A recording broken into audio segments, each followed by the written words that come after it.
Welcome back to another episode of the Creatively Conscious podcast, where we interview industry professional graphic designers and educate beginners through conversation and experiences.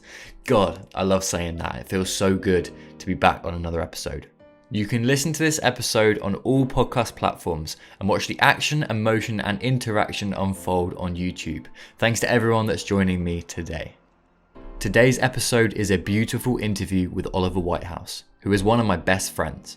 We met at university, but I really wanted to share Ollie's story because he was in the shoes of you beginner designers, and coming from zero knowledge in design, he now runs his own creative agency. In this episode, we touch on learning graphic design software from scratch, his struggles within design when he first started, and how he now balances it alongside his passion for photography and video. We also touch upon how graphic design and our university experience allowed us to find like-minded people and grow as individuals. If you're nervous about becoming a graphic designer or unsure whether you want to go to university to learn design, I hope this episode offers some advice to you. If you're new to this podcast and enjoy what you see, please don't forget to subscribe to the YouTube channel. Now, without any more hesitation, let's jump into the interview. Hey Ollie, welcome to the Creatively Conscious podcast. It's amazing to have you on as a guest today, and I'm really looking forward to jumping into this one. I've known you for, I think it's like 4.5 years now, when we met at university, and I've wanted to get you on because of your kind of real lack of knowledge of design before going to university and kind of where you're at now. I feel like you've come along so far, and I want to delve into that kind of experience that you had with it. So for the sake of the audience, can you kind of talk us through your experience with design and your background as like a filmmaker first and where you are now kind of thing? Yeah, for sure. First off, thank you for having me on here. I think it's wicked that you got your own podcast. As you said, like we've known each other for ages, and I've always known that it's like a dream of yours to have your own podcast and be able to kind of put these messages out to people. So like, well done for you. Thank you for having me on here. To answer your question, we met in university 4 years ago, had no knowledge of design, and that was probably like quite a big jump. I think that one of the reasons why I wanted to do that was because I'd been through the educational system. I'd already learnt about photography and filmmaking, so it didn't make sense for me to go to university to study something that I already knew about. Like for me, you're spending like $9,000 a year, like 30 grand over the whole experience of university. So why would I go to learn something that I already knew about? With regard to kind of my journey, if you want a bit of context, I started as a photographer. That just moved naturally into video because the camera videos. So it was like, let me play around with the settings on the camera and stuff. Really enjoyed like the video side of things and moving image. And then when it come to deciding the career path and stuff, it was kind of like, well, a lot of the video and photography work goes into advertising, which is intrinsically linked with graphic design anyway. Like it comes as like a whole package to do like advertising campaigns or marketing campaigns or whatever it might be. Just thought I'd jump in and learn about graphic design, and it was a massive learning curve. And like thanks to Jacob, I think that it just sped up that learning curve massively. You know, like we met on the first day, and being friends with somebody who like was really competent with design software really did help me out.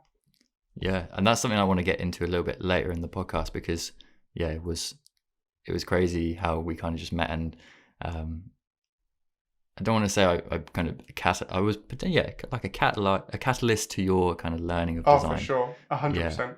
And so the first thing I wanted to kind of ask is, obviously you had no idea of kind of what design really entailed, the process, being a creative in the kind of design sense, and what was kind of going through your head when you saw the opportunity to actually take a formal education into design? Did you feel worried or anxious about your inexperience? Oh, massively. Yeah, 100%. Like I knew that I was going into an area that I had no knowledge about. I obviously knew that there would be people on the course that knew a lot more about design from me. But I think, you know, from the off, for me, it was an opportunity to really learn from people. Like I personally love sharing my knowledge about photography and video. If anybody wants to ask about that sort of stuff, like I'll happily talk to them for hours about it because it's what I love. And I knew that there would be people in my class that were like that. Do you know what I mean? Yeah. So yeah, I would say like a lot of nerves. I think you're nervous going into a situation like that anyway, no matter what course it was going to be. That was obviously only doubled by the probably like those self-doubt thoughts that you get, like, oh, am I going to be good enough, like, am I even going to, like, enjoy doing what I'm doing, all of that sort of thing, but also excited to meet new people and just learn new skills, really. So Yeah, because like you said, you've taught me quite a lot about videography, and obviously, like at this point, I am doing video, like as part of what I'm actually like as part of one of my endeavors. So having your experience that I've kind of picked up along the way, and having just somebody to go to for that little bit of knowledge and advice, rather than having to like research online, having someone that actually is knowledgeable and you can get that immediate kind of help from is very valuable. Do you think that, obviously, because there's probably a lot of young beginner designers that have, well, they want to be designers, they're almost so inexperienced that they wouldn't call themselves a designer at this point, but would you have any advice to somebody that was in your position, like if you look back 4 years ago, what would you say to your beginner self, and kind of how would you advise someone going into something as substantial as learning graphic design when they have no knowledge at all? Oh, so that's a great question, to be fair. I think imposter syndrome is like a massive real thing. You mentioned there, like, you don't know if people would even call themselves designers, like if they didn't know how to do it. The bottom line is, if you can jump on a piece of software and you can design something, then like you are a designer in my eyes. Do you know what I mean? It doesn't have to particularly be graphic design. It could be like, design stretches into so many different industries. But the tips that I would give is basically just to find like a group of people or a person that can almost be like a mentor to you. Like you just mentioned with the video side of things, it is exactly right. Like, you can Google anything you want to nowadays. Like with enough perseverance, you can probably find out everything that you need to know on like YouTube, like Google, just the internet in general. But having someone that you have like a genuine connection with, and that you can just ask a simple question, and that they're not gonna think like, oh, like, why is this person asking me such basic questions, because they just want to pass on that knowledge. Do you know what I mean? Yeah. So yeah, that would be what I'd say. Just like find a community, or find a mentor, someone that's kind of like on the same wavelength as you, that you can really like just gel with and get to know. And you'll be surprised, because there's probably things that like you can teach them as well. Do you know what I mean? Like the skills, it doesn't just go one way, Yeah, So definitely. that's It's a what I'd two-way say. street.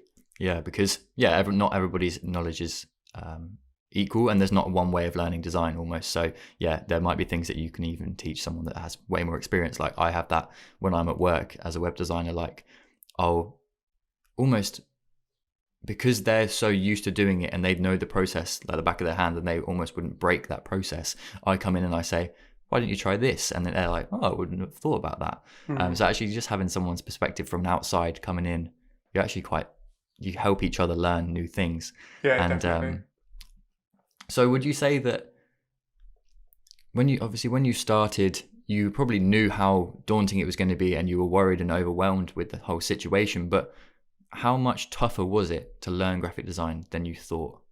Or was it a lot easier than you thought? I think graphic design, with any creative thing, but graphic design in particular, it can be split up into two different workflows. You've got the conceptualization of ideas, so that's like the thinking behind everything that you're doing, and then you've got the actual technicalities of getting that idea onto paper or onto the screen so that it looks good. And there's two different things that you really have to learn. I think on the concept side of things, I was there. I kind of like knew the type of stuff that I wanted to create. Like I knew what would work well. And I kind of could, if you could like do a sketch of the idea, like I was there. Do you know what I mean? But the technical side of things, I really wasn't. Like I thought going into it, graphic design was just Photoshop, but then when you really get into everything with graphic design, you've got like Illustrator, InDesign, Photoshop, probably a bit of Lightroom in there as well for editing pictures and stuff like that. Like, and that actually realizing that became way more daunting, because it was like, oh, I don't just have one piece of software to learn. Like I've got like 10. Do you know what I mean? Like there's so Yeah. many different pieces of software. But to bring it back to your question, it was about tips, right? Like people just getting into design. No, it was how tough was it based on your expectation Okay. of it? How tough was it, or how easy was it when you actually jumped into it? I think it's difficult because obviously everyone's experience isn't going to be the same. Like talking from my end and based on what we've just said, like I had you, I had like our other friends like George and Fergus, like people that were familiar with the software, and they could I could be like, oh, how do I do this, and they just like show me. So. And because we had that like tight net, and we were there, like we were with each other 5 out of 7 days a week, it was really easy for me to kind of learn that process and like learn what was going on. I can imagine that from somebody who wasn't in like a community like that, essentially what we had was a little community, it would be a lot tougher because you'd have to figure everything out on your own rather than just being able to ask someone. Yes. But yeah, from my experience, I think it was difficult. I still have my challenges with Photoshop nowadays. It's one of those pieces of software that it can be fantastic, but it can also be like a real pain in the ass as well. Yeah. But yeah, I'd say like because of the help and support that I had from you guys, it wasn't as bad as what I thought it would be. Because this is what I always say to people that want to be self-taught, and they think, oh, you can learn anything online. Like there's no point of paying £9,000 a year to go to university. And my argument is always, you've got people around you who can actually give you knowledge, and they can help you and support you. And you also, make a little community of people that you got each other's backs. Like one person will know something that can help the other three, or let's say you're in a group of 4, like we were. And yeah, it really is a huge benefit. And something that, if you're self-taught, you never experience. And that hugely, catalyzed my learning of it. You've got people that, this is what's important. If you're going to university for design, make sure that you have people that are going to give you honest feedback, because we've seen it so many times. Like people we didn't really care about that much. We'd be sat in critique sessions and we'd be like, oh yeah, looks good. Just like, because you're like, let's get to me now. Like where's my value coming in? Whereas it's like when you've got someone that you actually like, and you've got like a close knit group of people, and you feel fine that you know them enough to be honest with them. Make sure that you are, because that's the way people can learn the quickest. I think if you just tell them, your idea is shit, you need to get better, and but then also don't just say that. Also, you need to ask. Oh no, you need to offer advice in a constructive way. Yeah. Because that was one of my questions here, was how important was learning from your peers, and do you attribute your success in your degree to those around you? Yeah, massively. I think like 100%. The thing with what we had was like I remember like constantly saying to Jacob, like whenever we'd like do like a little like mini critique or something like within our group, it was like, I'm never going to sit here and tell you it's good. Like it's good. Do you know what I mean? Like that's not going to help. Always. As long as you have a close enough relationship, or kind of a transparent relationship with the people around you, and you're not going to feel like personally attacked when they start like picking apart your work, it's only going to make your work better. So really try not to get that kind of like that personal attachment like to your work, because ultimately, like if you're confident in your abilities, your work's good. You don't need validation from your peers to say like, oh, it's really good. Like, I wouldn't change anything. When it gets to a point, it is like that. But in those kind of initial stages, you need to be constantly looking at even like the micro details of what you can improve in your work. 100%. I really agree with that. I'm really a little bit annoyed you stopped talking there because I was in the middle of a burp, but yeah, 100%. What you just said was fantastic. Not having that personal attachment to your design, and being so detached that when someone says something, you're not going to get offended. And that there's a lot of the process within university is critique sessions, and you have to be confident enough in the work you've done, but also not too fragile of a person to really, if someone says something negative about your work, that it's not going to turn you internally destructive and be like, oh, I'm so bad at this. Like you need to have confidence in your own ability. Massively. And I think we saw definitely the people that didn't go to those critique sessions didn't gain all of the potential that they could have from university. Yeah, definitely. I think like you at the end of the day, excuse me, you're getting out of it what you put in. You know, if you're going to pay £9,000 a year to sit in your uni dorm, like, you know, all day and not do anything, like, what's the point? Do you know what I mean? Yeah. Like, you may as well just be at home, not paying 9 grand, because 9 grand's a lot of money. I know that like you never see it, but I think if people like when you first started uni, if there was like a briefcase in front of you with like 30 grand and it was just like, this is how much this experience is going to cost, like a lot of people would turn away. So in my mind, and I know like in all of our minds, it was just like, let's get the most out of it. Like most days we were in at 9, we were leaving at 7. Do you know what I mean? Like it was like a mission that we were all on. Some days we weren't, obviously, but like it was a mission that we were all on to get the most out of the experience that we possibly could within our like within our group and like with the lecturers and stuff like that. But yeah, you 100% see the difference like when the years progress, because those people that are like, you know, attentive and sat at the front of the class and getting in early are the people that, one, the lecturers want to give them most of their time to, and two, they're improving more than anybody else, even more than like some of the people that, you know, you see like certain groups where it's like, oh, what do you think of this? Like, yeah, it's really good, babes. Do you know what I mean? Like, it doesn't, you just don't get, you know, you don't get the same thing out of it just because they're trying not to like hurt their friends' feelings. And that's like really good. You shouldn't try and hurt your friends' feelings. But, you know, you have to also be aware that, you know, like, what would you want from them? Like, would you want them to just tell you your work's good for a little ego boost? Or would you want to actually improve your work and then know in yourself that your work is constantly improving? So it's just like that. Yeah, 100%.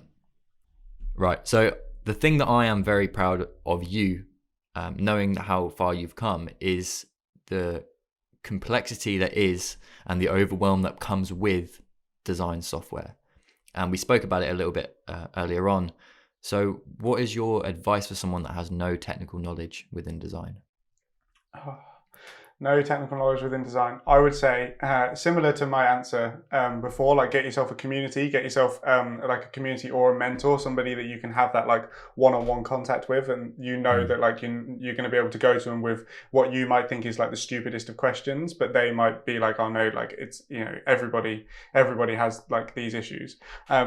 I would say that e-learning software is fantastic as well. Like you can go onto YouTube and pretty much learn like most of the things you need to learn. I would say the best way to do that is to actually create stuff. So like, don't just watch the videos where it's like, I'm going to explain what every single tool in Photoshop does. Like you need that like kinesthetic experience with like, oh, like I use this tool to do this and like, this is what it does. And then your mind will be able to see like, I could use it for this and this and this and this. Do you know what I mean? Like all of those different things. Like what massively helped me was, you know, I'd do my uni work and like I would talk to you guys, but I'd also go home and I'd watch like walkthrough tutorials of like how to create this piece, you know, how to like create something that looks like this. And that really helped because it just allowed me to see like I just said, what the tools actually do and kind of how they can be used in a real world aspect, rather than just saying like, oh, the shape builder tool allows you to like put two shapes together. It was like, oh, that doesn't really make sense. But like the shape builder tool can allow you to like make, you know, these specific shapes that you wouldn't be able to otherwise. And it's like, oh, okay, like I get it. Do you know what I mean? Yeah, because I remember, I think it was in first year, you kind of, you went away for the weekend and we came back on a Monday morning and reconnected and you were like, look what I've made. Like, and it was just this illustration that like, that you'd clearly like just watched a YouTube tutorial and like followed it step by step. But like things like that and being able to create something that, someone else has already created it, but it's helping you to learn. Yeah, and you're proud of the thing that you made as well. Like even though somebody else made it, you know, and it was like their inspiration from a starting point in design to go from like, you know, not having any knowledge of like Illustrator to then coming in on Monday morning and be able to show your friends like quite a good quality digital illustration that you'd made. Yeah. It was like it filled you with confidence as well. Do you know what I mean? Because you knew what you were looking at was like, oh, that's decent. Do you know what I mean? Yeah, and then you can adapt it and take it forward in the future. And you know, if you wanted to change the subject matter or something, that you can, and then you know that technique, you've got it in your library of of resources almost, and you Yeah. know that in the future, if you want to create an illustration that looked pretty similar, or looked a little bit different, you would actually have the technical skills to be able to do it, and that's what you'd learn from just copying a YouTube video. Yeah. So that's fantastic advice for people, because it is very difficult, especially when you, like we were just talking a second ago before we recorded the podcast, and I use Audacity to record audio, but I was telling Ollie that I've got Adobe Audition available to me, but I opened it and I literally had no idea what I was doing. I didn't even know how, I probably could press record, but I didn't know like how the editing and stuff of it worked and things like that. So opening a piece of software that you've never seen before is massively daunting. And if you can have people that have a little bit more knowledge than you, or you can watch YouTube videos to kind of teach you step by step and learn incremental things along the way, because you'll never know Photoshop like the back of your hand. You'll never know what every single thing does, because we had little modules within our degree that you could learn Illustrator, or you could learn InDesign or Photoshop, and you'd have a test at the end, and it's like, fair enough, they're asking for you to make something using specific steps, but especially with Photoshop, there's so many different ways to actually create something. So it's an ever, you never complete Photoshop, if that makes sense. No. There'd always be different ways to do things. 100%. So from you, I want to know what your favorite memory of our university experience was, and depending on how deep you go into it and the level of detail that you give, might have to cut it, but No, it's fine. I won't say anything. Anything 18 rated. Well, there's a lot of different things I could say for like my favorite experience. I would say, like, I don't want to pick out like one particular experience because there's just so many, and like how could you quantify like all of those experiences? But if like people were thinking like what are they going to get out of university, for one, it's like friends for life, like 100%. Like you guys and like the group that we have are like some of my closest friends, and like whenever we meet up, it's literally like we met up yesterday, and it could have been like months, with COVID and everything, like it's kind of pushed us all online, but it literally feels like we were just there yesterday.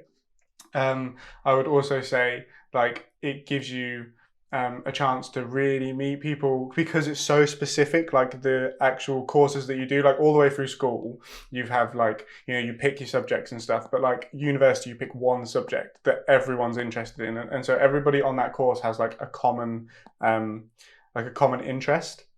So it really allows you to connect with them on like a deeper level, because sometimes like you can be talking to people about graphic design and they're like, oh yeah, like you just make logos and stuff like that. But when you really like get into it with people that also want to get into it with you, like you have some amazing conversations. So I would say like my favorite experience, or my favorite part of like going to university and having that experience was, sometimes like those really deep drop-ins that we got into, like, it could have just been like us as a group, like going for a pint, or, like there was constantly just like a deeper level of conversation that you don't really get with like just having a chat with like normal people. And that's really, that's really validating to be able to go into those kind of deeper chats and have those experiences.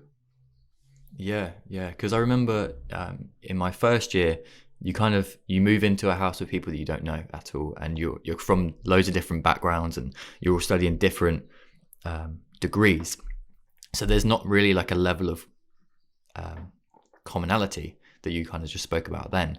And like this is the case for our university, but in second year you go and you pick to move into a house with people that you are friends with, and us boys, we just instantly clicked and gelled. And it was like a couple of months after university started, and because we had that commonality of graphic design and we like got to know each other so quickly and so deeply, we knew, these are the boys that we're gonna move into our second year house with. And it was almost like we had that kind of brotherhood very, very early on. And there was people that I was living in the house that I was living in first year with, these kind of random people that are like, how do you have that connection already? And it's because we actually were in the university building all the time. We sat with each other every single day. And, most people that go to university, you can kind of do, like, there's some courses you can do online. You don't really have to go in every day. And because we had to go into the studio and have these sessions, I think we really formed that strong bond because of it.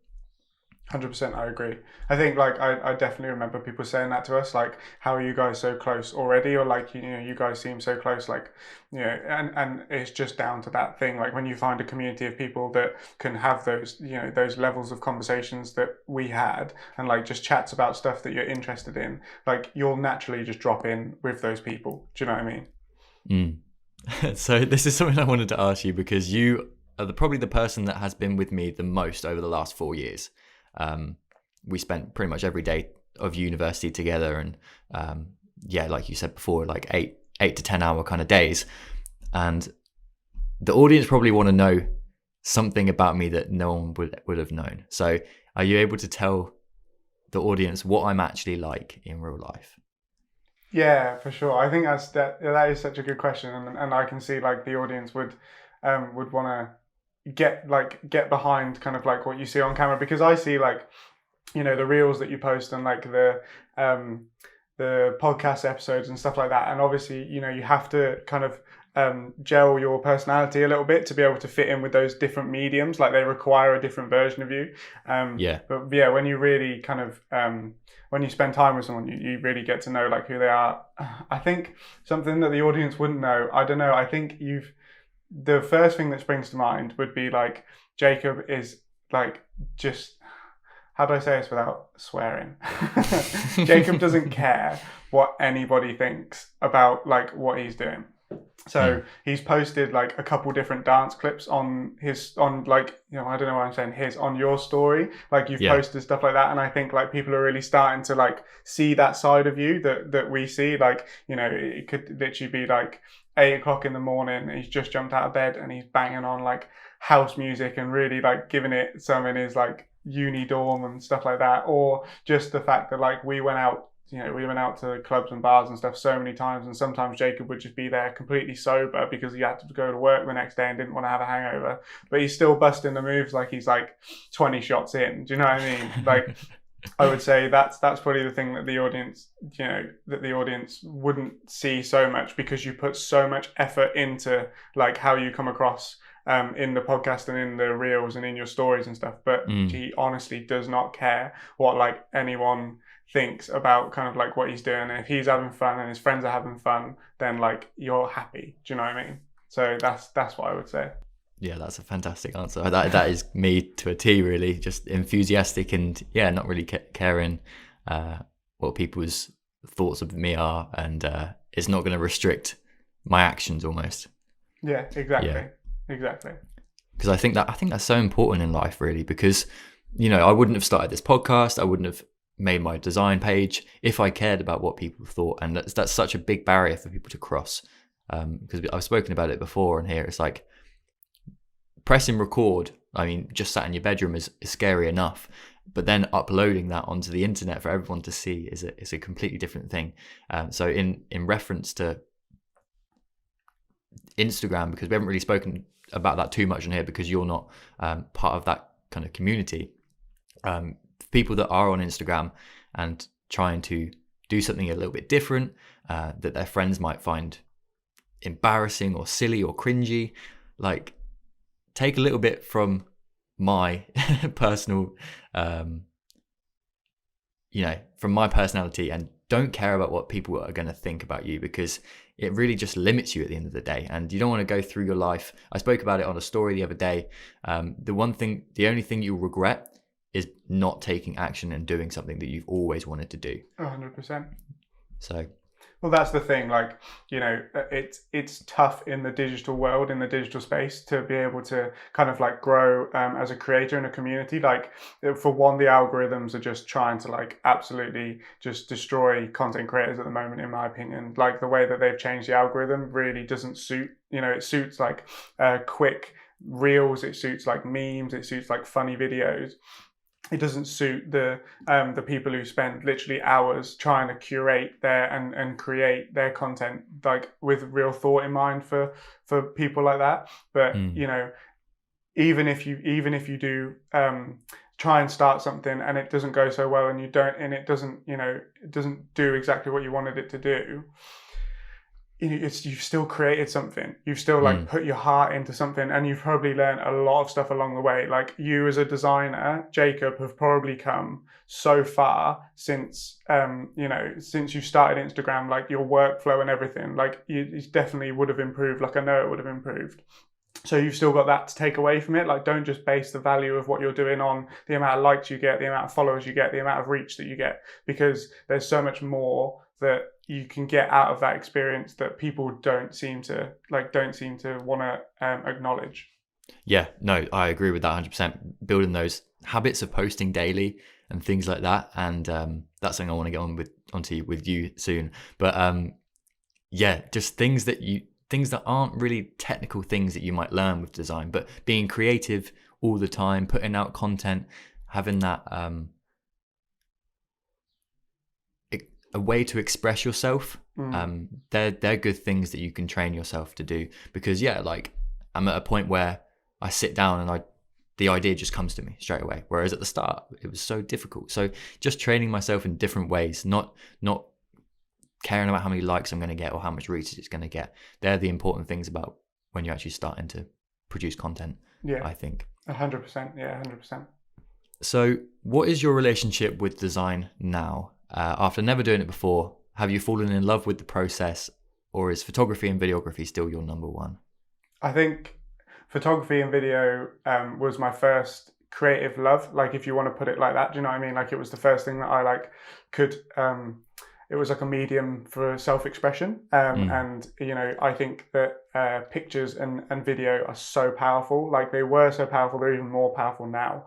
Video more than pictures, but, that kind of remains to be seen. But to answer your question with design, for people that don't know, I haven't spoken about it on this episode. Like, I run my own creative agency, White Space Collective. Feel free to check it out if you want to.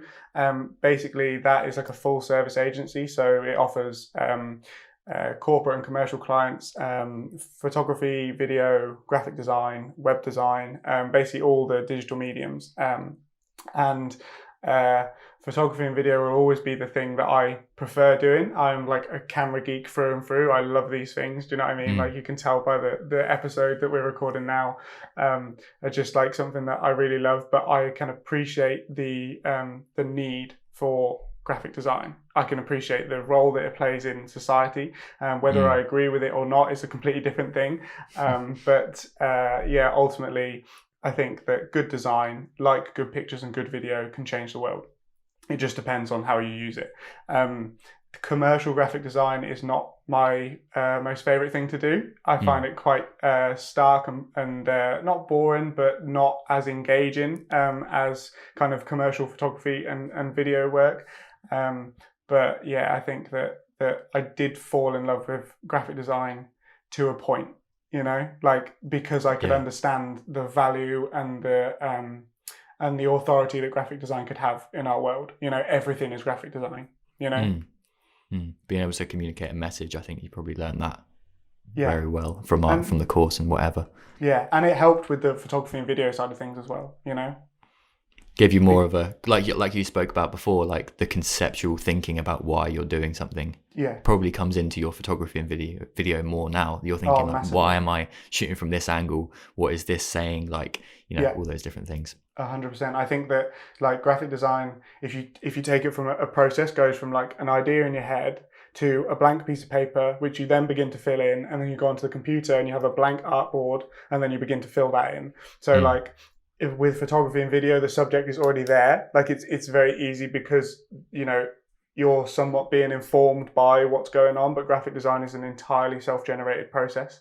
And ultimately, learning about that process and learning how to go from here to a printed poster, let's say, or some kind of advertising campaign or something like that, was a great process to be able to really hone in that conceptual thinking and the problem solving that comes along with it as well. It's very interesting how you did mention White Space Collective, because that was my next thing, because I wanted to see how heavy design is on that kind of, like you say, you do video, photography, design, but like how is it weighted? Like, do your clients want more design work, or do they want more photography work? How does that work? So I think that like it's a difficult question to answer because we're in the midst of a global pandemic. The photography and video side of things, like technically it's allowed to happen, like because it's not essential work, but it's work that excuse me, can't be done from home. Yeah. So for clients that are okay with it, I can still go into their businesses. I can still take video. I can still do photos and stuff like that. But my point about the pandemic is I've had to adapt the business to be more suited to home working, and naturally graphic design and web design like is just it works for that sort of stuff, because I can just have like a Zoom call with a client and then jump straight into building their website or kind of like designing their social media campaigns and that sort of stuff. I'd say in terms of the weight nowadays, video is massive. Like video is I did some research on it the other day because I was filming for some social media content, and up to 50% of the digital media consumed online nowadays is video content. Like if you look at even you from a Instagram point of view, video is probably making up about 50% of the content that you're putting out there. So naturally, the clients that I work with are kind of going into that space a bit more, and like trying to kind of work out how video will work for their business and what they're doing. So I would say that right now, in terms of the weight of, I'm going to group web design and graphic design together because it's a similar discipline, and then photography and video are grouped together. I'd probably say that I'm probably doing about 60-40 design work, 60 video and photo work, 40, but that's purely just because of the global situation that we're living in at the moment. Like us in the UK, we're in a national lockdown, hopefully about to come out of it sometime soon, and kind of getting into the summer and that sort of thing. I would say in a conventional, like in the normal world where a pandemic isn't a thing, I would probably be doing more video work than design work. But nowadays it just works itself into it, because you need to know how to be able to like create thumbnails, you need to know how to put subtitles on the videos, you need to know how to properly structure a content strategy around kind of like your brand and how it's going to look and feel and how the customer's going to interact with it. That's all graphic design conceptual thinking. And then the video comes in as the informational source, because people are lazy and they just want to watch video rather than read something nowadays. Like that's kind of it. Yeah. No, that's a good thorough explanation of what you do and why you do it. That's fantastic. So what I wanted to take away from your knowledge on video, because there's a lot of people that watching this have a social media page and they're trying to promote their own graphic design services through social media, and you said like 50% of what people are consuming nowadays is video. Have you got any tips for people that are trying to create engaging, high quality video content? Yeah, for sure. I think like I get asked this question all the time because of just the nature of what I do. Video is like, it can be so technical, like it can go to levels that I even do find hard to understand, or it can be super simple. Like you've got to enjoy what you're doing. For a start, you've got to enjoy the process. Don't just put video out there because you think it's what people want to see. Like it is what people want to see nowadays, but if it doesn't work for you, then it's just not going to come through like on camera. The biggest misconception with video work as a whole is that you need to buy like an expensive camera, an expensive lens, lighting, audio, everything like that. Like it's just bollocks. You know what I mean? Like good video content can be created simply from your phone. Like they take amazing quality videos nowadays. If you get in front of a big window and you can sit there and your audio is like crisp, it doesn't need to be the best, like as long as it's just good quality and the lighting is good quality, which you can get from the sun, like it's amazing. Then a phone is like more than capable of doing what you want it to do. with regard to being on camera, it's a super uncomfortable thing to do. Like I'm used to it now, you're probably used to it now. Like, but when you first try and get into doing video work, pressing that record button is horrible. Like, and you just find like you get a frog in your throat, you know, everything like cracks up, and you know, like you get dry mouth, everything like that. So really, just get comfortable being in front of the camera whilst it's recording. Like, it doesn't have to go anywhere. Just when you're recording it, you can record as many times as you want. Like, don't feel like there's this overwhelming pressure to be like perfect on camera, because you can do it as much as you want to, but just get comfortable in front of it. Do you know what I mean? Like, and treat it like, you know, like your audience. You know, like if I want to talk to my audience, then I need to make sure like I look at the camera. See my voice cracked up there, like it's horrible. But yeah, you need to like look at the camera, you need to like open your eyes, not blink too much, not talk too fast, and just really kind of for the first, I don't know, for like your first couple of videos, like no one's really gonna, it's not gonna make a huge impact. No one's really gonna like see it and it's gonna go like viral like memes do. Do you know what I mean? Just kind of get used to putting yourself out there and getting your work out there, and naturally I think that your personality will just come through.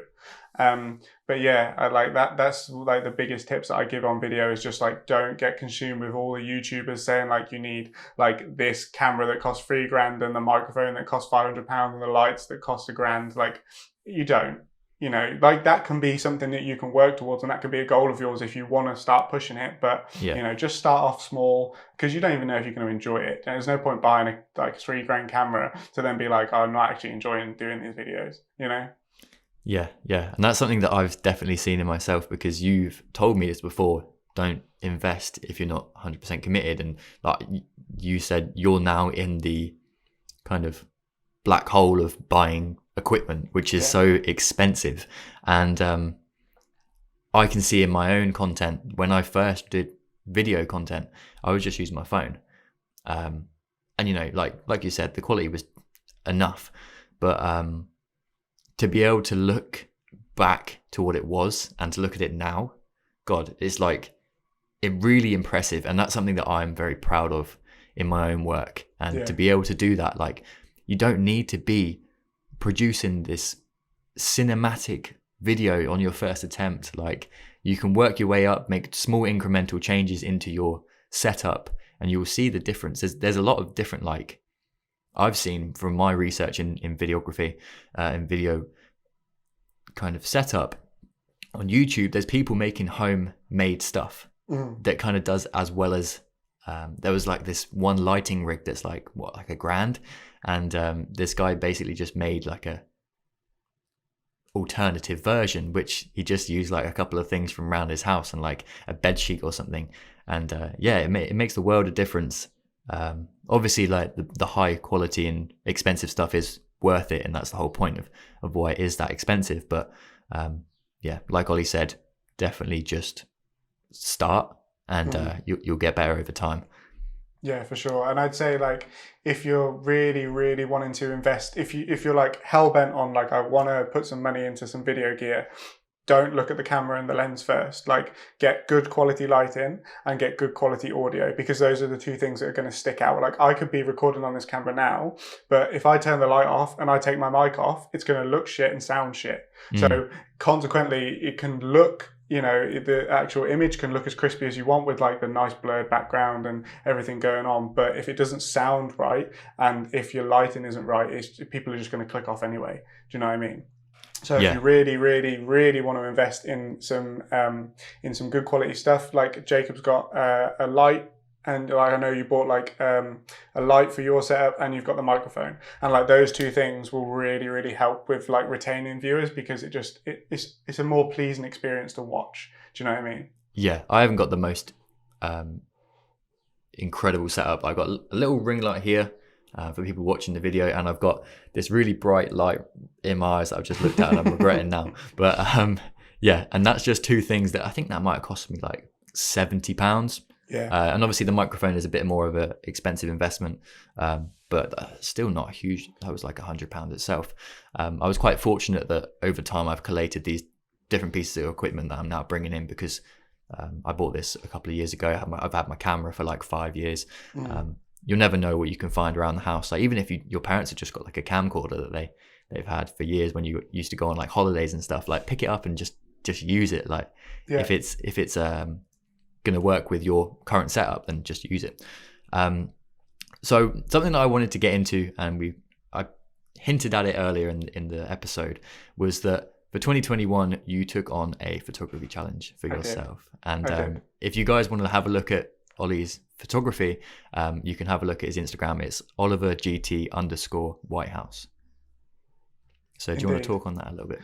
Yeah, I can do. So basically, I was sat downstairs on, I think it was Christmas Eve or Christmas night. I was kind of just like looking into the fire, just a little bit tipsy, and this kind of like this download just like hit me, and it was just like post on Instagram every single day. And it was almost like I took inspiration from Jacob, because on when we was in first year, he posted a piece of design work on Instagram every single day, and I saw how like his growth as a creator, like you just became so much more efficient after doing that as a process. And for me, one of the biggest things was like, since going professional in my in my creative space, so with photography in specifics, it had turned from a passion, and like I'd take my camera out because that's what I'd love to do, and like I'd come home and I edit the pictures because that's what I love to do, and just like that innocence in creating just for the sake of creating. But it kind of turned into this situation where I would only get my camera out if I was getting paid for the job. I would only be editing pictures if, you know, I was getting paid to edit them. And it just turned a passion into something that was just not the most fulfilling thing to do in the world. So I wanted to get back that like that thing with photography where like I, you know, it's a sunny day outside, like I really want to just go and take pictures because I like taking pictures. Do you know what I mean? Not because I was getting paid for it. So yeah, the idea of posting every single day on Instagram, it was a fantastic idea at the start. Like when I was like, oh yeah, 365 photos, that's not too bad. Like, do you know what I mean? But then when you really get into it, it's like a daily grind to be able to, because I hold my work to quite a high standard. I wouldn't want to post anything that I feel is like subpar. So, you know, a couple of days you have photos that you have to post just because you're not so excited about them and you haven't really got anything else like in the backlog. But one thing I will add is that I set myself the challenge, yes, and I've got a plethora of images from, you know, 2020, like 2019. Just since I've been taking pictures, I've got so many pictures, but I didn't want to use them. I wanted all the pictures that I was gonna like post in this channel, in this challenge, to be like pictures that I've taken this year, bar like the one or two that I posted at the start of the year, but that was like just before. So where was I going with this? Basically, it's just like a daily grind of kind of, you know, if the weather's nice, like I run out with my camera, I know the spots that are good, and now that spring's happening, it's just so much more visually appealing. Like in winter, everything's like dead or kind of like just not really looking very visually appealing. You can get some good stuff with the sun, but other than that, but now everything's starting to come out. It's like really, it's taken the photography to the next level because there's so much more life in the picture. And if you look through the feed, you can kind of see like it transitions now from winter to spring, and it's kind of like, I love spring because everything comes to life again, you know?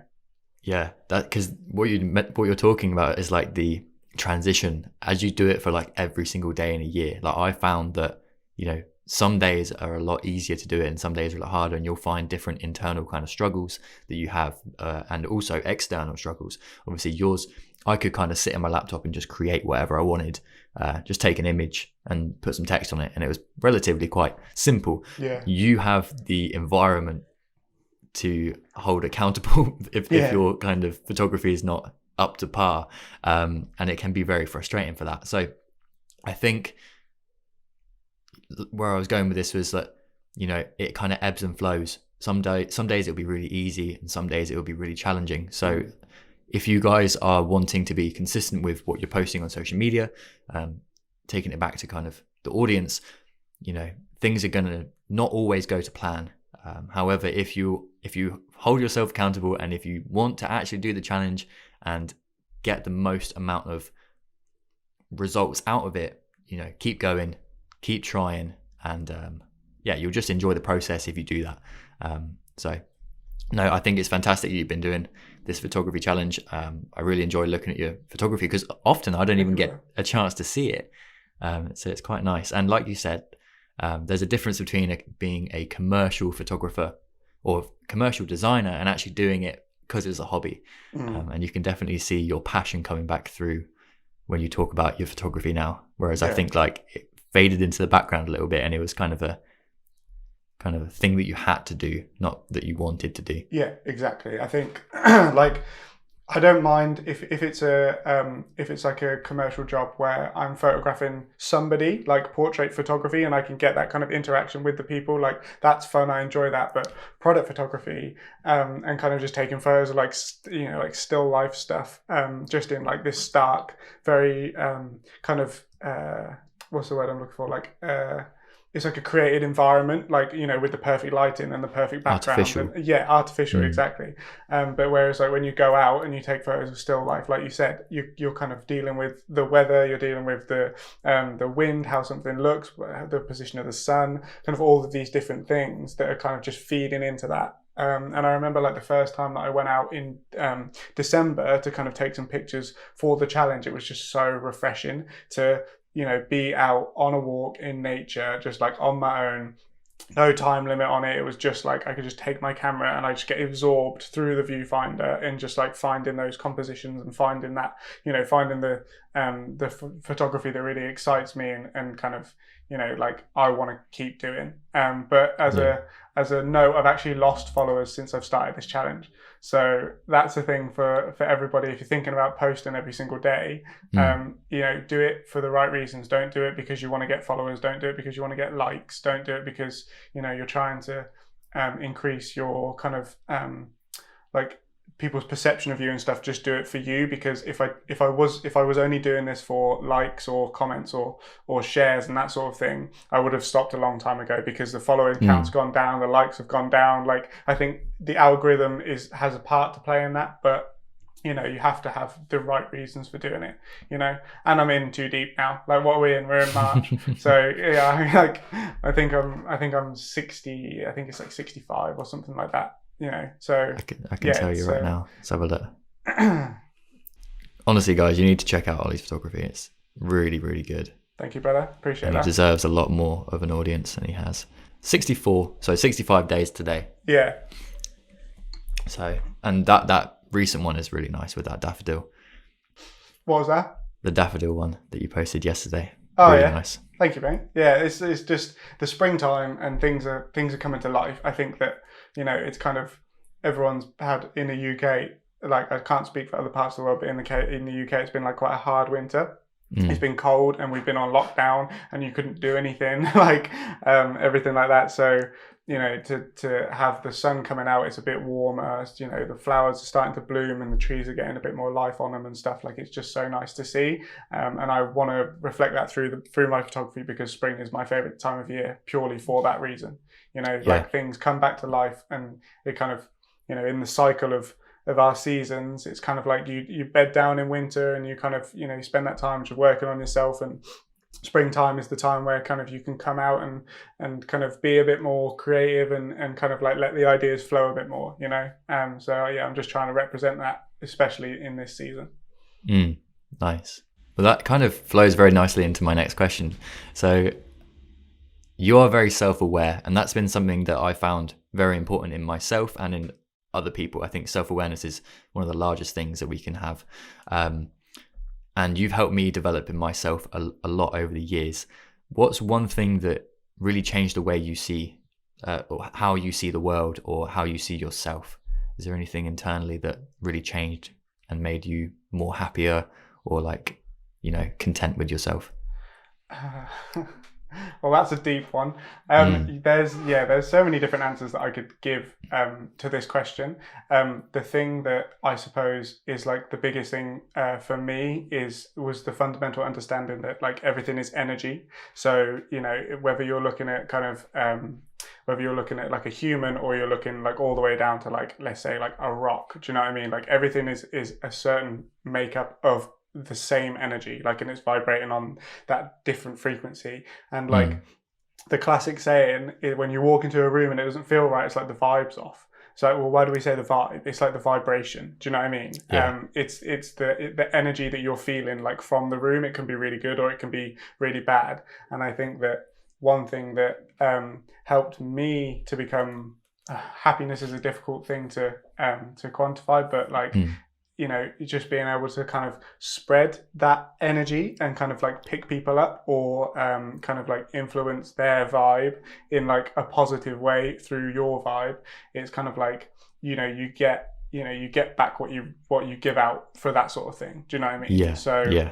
one of the biggest things I would say is just kind of everyone's going to have off days, but if you can spend your time kind of bringing people up and kind of working from a place of like love within people and just wanting to see people be the best versions of themselves that they can, then that's ultimately just going to make you feel better. Like when you do a good thing for you might be like helping someone with their shopping, or you might be like opening a door for someone, or just asking people how they are, like genuinely asking them how they are and telling them to have a good day. Like it makes you feel good inside 100%. And I think if everybody kind of just took that on and just realized that by working from a place of love and a place of service and genuinely caring about people, it just fills your cup up even more. Do you know what I mean? Yeah. But also, understanding and being self-aware and knowing like what you need when you don't feel 100% like is a massive thing as well. Like really listening to yourself and kind of understanding and setting boundaries. So that's one thing that I've like learned more recently, is just like set boundaries with certain things. And like if it's not working for you, it's not working for you. You need to step back and kind of just assess it. That's a wonderful answer. I really like that. Thanks, mate. And yeah, it's true. Like people think, oh, the more I give out, the less I've got for myself, almost. Whereas that's not true. Like we get what we put out, and 100%. But it also depends on what type of person you are.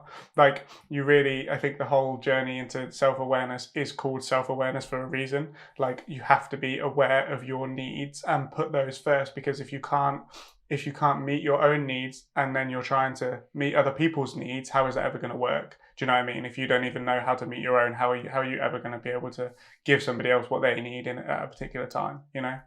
Yeah. No, that's a good addition. So we share a lot of similar perspectives on things, and that's probably how we grew so close in a short space of time. And one of those things is the positive mindset that you're talking about and being present in the moment. I think you would agree. So I don't know if you wanted to speak on that a little bit, being present and mindful, and what that is in your personal experience. Yeah, for sure. I mean, there's like a really good quote. I can't recite it like word for word, but it basically goes like, people that live in the past or people that look to the past are genuinely more depressed, and then people that look to the future are genuinely more anxious. So there's a balance in the middle, and that's like the present moment, because ultimately you don't know what's going to happen in the future, and you can't do anything about what's happened in the past. Like they're completely out of your control. So all you can do is control how you feel and your state of present awareness. So really, if I was to kind of speak on that subject kind of a little bit more, it would just be in the sense that having more presence and more awareness within your day-to-day life is going to allow you to notice those things that you might not have noticed if you were thinking about the future or thinking about the past. Like if I'm going to bring it back to like a photography point of view, and it's really helped kind of like going out and taking more pictures in nature and that sort of thing. But I'm just so much more present when I'm there, and I can notice things like that are happening. And I wouldn't have any kind of, if you think about your brain as like a hard drive, if you're constantly filling up with, things from the future or things from the past, how are you ever going to have space to notice, those little things that do bring you joy in like the day to day? Do you know what I mean? So yeah, the mindfulness and the presence is purely just bringing it back to the being in that state of kind of that kind of, you just enjoy like what's going on in the present moment. Do you know what I mean? Yeah. I'm going to clip that because that was fantastic. I could just see that being like a little Instagram post. Cool. Yeah, that's fantastic. And one of the quotes that I really pick out for being present is this too shall pass. So like whether it's something that's really good, if it's going to pass, you need to kind of be gratitude, like have some gratitude towards it.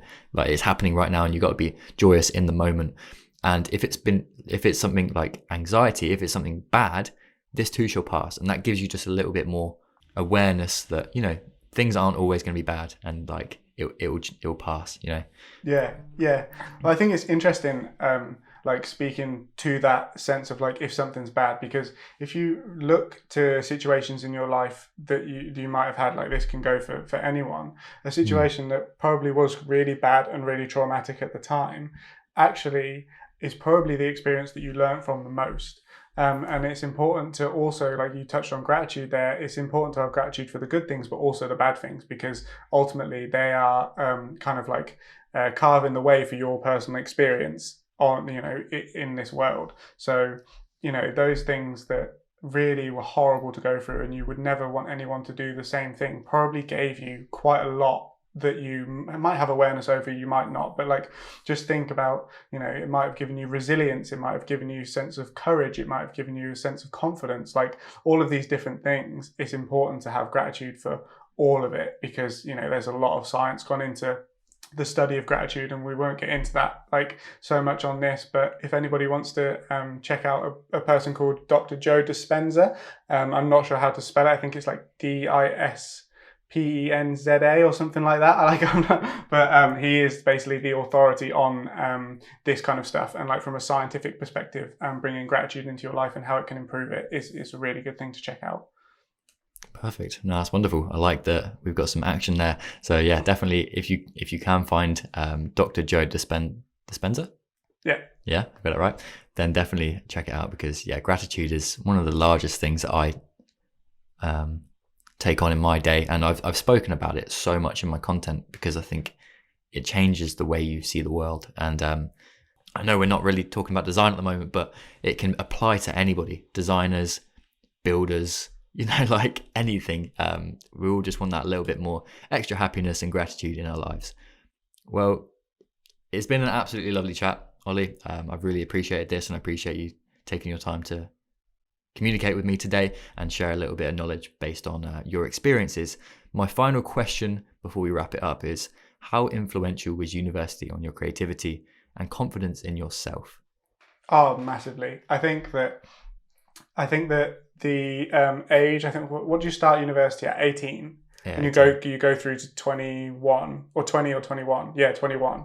21, yeah. Yeah, so like that as an age anyway is probably one of the most transformative ages that you'll go through, because you go from being an adult, but you're not really an adult, like, and then you kind of learn. I think especially living at university, you learn how to take care of yourself. You learn how to, like, I don't know, some people like learn how to cook and clean and kind of all of these things that you just have like this massive sense of responsibility. So it's a transformative process anyway, going through like that as an age thing. But going to university, I would say from my own personal experience, like, I would say that I learned way more from you guys and kind of just like being in a community of people that knew what they were doing than I did from actually the stuff that I paid for. Do you know what I mean? Yeah. But in saying that, I wouldn't have met you guys, and I wouldn't have, you know, I wouldn't be the person I am today without going to university and having that experience. I know that, like you mentioned earlier, like there's a lot of people that kind of especially in the design world, that say don't go to university, you know, it's like a waste of money, you'd be better off spending, like, if you're going to spend 30 grand, spend like, you know, 10 grand on like courses or stuff that's going to like boost you up and stuff like that. And that is true to a point, but I think it depends on like the type of person that you are. And if you're really kind of looking to build like strong and long-lasting bonds with people that are in, you know, a similar position to you, a similar age to you, similar interests to you, then like it's a fantastic thing to get involved with. Yeah, 100%. Lifelong friends, lots of experiences to learn, and I think you'd be stupid, no offense to anybody, to not go to university, because, well, I'm biased because we lived it and we enjoyed it. But like you said, that's partly why I wanted to bring you on, because we shared that experience. It might be different for different people. Like we had a relatively amazing time, but yeah, just if you have the opportunity to go to university to learn design, or for anything really, if you even just do your design on the side, that university experience is something that will really help you grow as an individual. Yeah, no, definitely. And I think, it depends also, because let's say you were studying like maths or engineering or something like that, and then you went and then you wanted, had an interest in design and it was like a personal hobby of yours. You could go over to the design building and speak to the design students. Like, you're in a place where there's like these little communities of people all around that ultimately are interested in the same things that you're interested in. Like, don't think that just if you go to university to do, let's say, engineering, that you can only immerse yourself with people who like engineering. Like, there's so many people out there and so many different courses and stuff or like things to get involved in. You're always going to find like your group and your people 100%. And also, if you go to university, you're paying a lot of money, so just go, like, day to day. Just like some days you won't, because you just won't be feeling it, and that's fine. But for the most part, get in early, leave late, be the type of person that you'd want to see if you were a teacher that you were going to give your time to, and ultimately you're just going to get like so much more out of it, Yeah, I think that's what we found over the final years. We kind of had first year where we'd be like, oh, this is just a load of rubbish, like I'm not learning a lot, I'm not going to go in. But I'm very happy that I made that transition, and now we ended our university pretty much, like you said, being in from early till late, and that's probably when I learned the most about design as well. You actually put the effort into learning. Yeah. It sounds crazy to really say it, but it's probably not.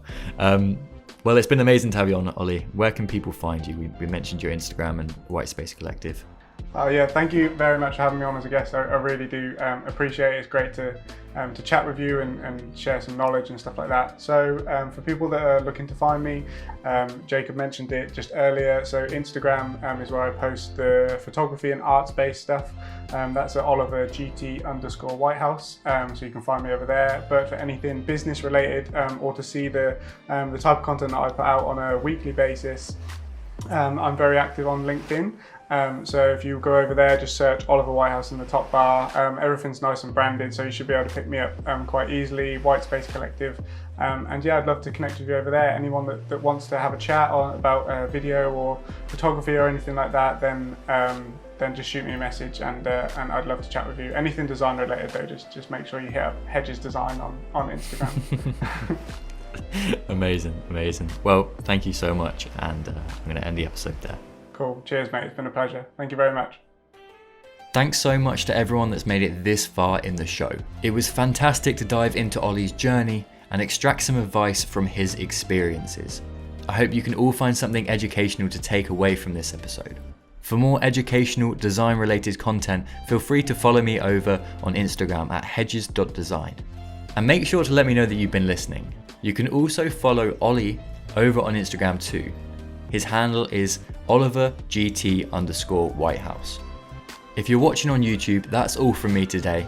However, if you're listening on podcast platforms, please stick around for another 20 minutes or so, where Ollie and I are going to ask each other quick fire questions that we have prepared for each other. Have a wonderful rest of your day.